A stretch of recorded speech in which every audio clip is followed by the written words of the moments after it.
So if when we make 5,000 units, at 5,000 units of production, our marginal rate is $5 per unit. At 6,000 units, though, the marginal rate has improved to $4 per unit. It's improved because it's costing us less to make each unit.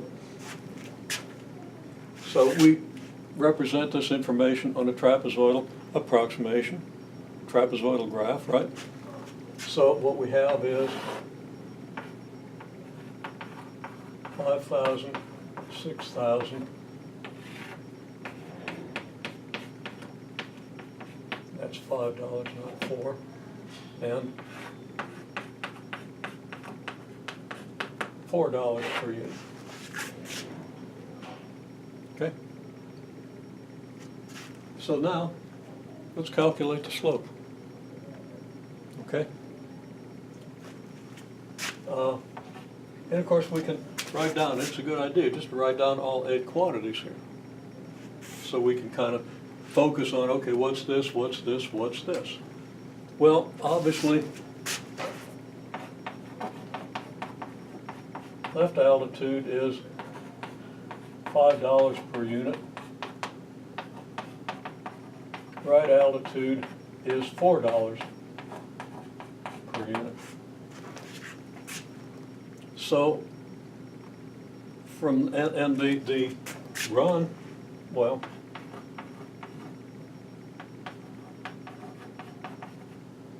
width is 1,000 units. Run is 1,000 units.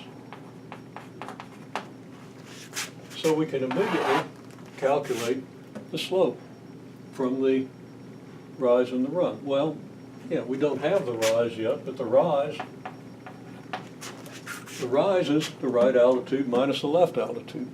It's the change in the vertical coordinate as we go from here to here. And if we want the change as we go from here to there, we subtract the here from the there. Okay? So the rise is, and always will be if we think of going in this direction, it's the right altitude minus the left altitude, because that's the only thing that really makes sense if we think of going in this direction. That's $4 per unit minus $5 per unit, which is negative $1 per unit. So the slope is rise divided by run. And what is that? Well, here's the rise, here's the run. It's $1 per unit divided by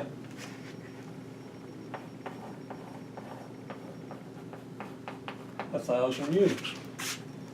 Well, $1 divided by 1,000 is $0.001. The unit of our result is going to be,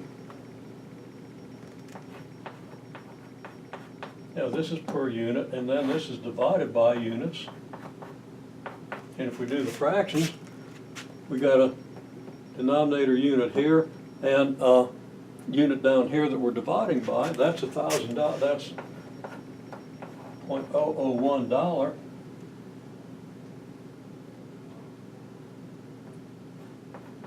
times, well, over unit. And this is getting written too small, but dollar per unit, that's this one. And dividing by units is the same as multiplying by reciprocal units. So that's $0.001 per unit, or per unit squared. So we understand that we have to be very careful about carrying the units of our quantities. It's a little maybe confusing because one of the units of our quantities is unit. But it looks like we didn't quite get that last little bit on the camera. But that will be the slope. Okay? Now that's not a particularly important quantity for this situation. In some situations, though, it is, and we've always got to know to just literally go through exactly what we have, write down all the units of our quantities and do those calculations, and then think about what it might mean. Okay? And really that means that our marginal rate is changing at about 1/10 of a penny per unit of production. Okay? And that's not an insignificant quantity if you're trying to manage a business. It's a quantity you need to be able to think in terms of, and in other applications, you have to be able to think in terms of analogous quantities. I'm searching for the word analogous. Okay? So, the other calculation here is the calculation of area. So, see if we can get that.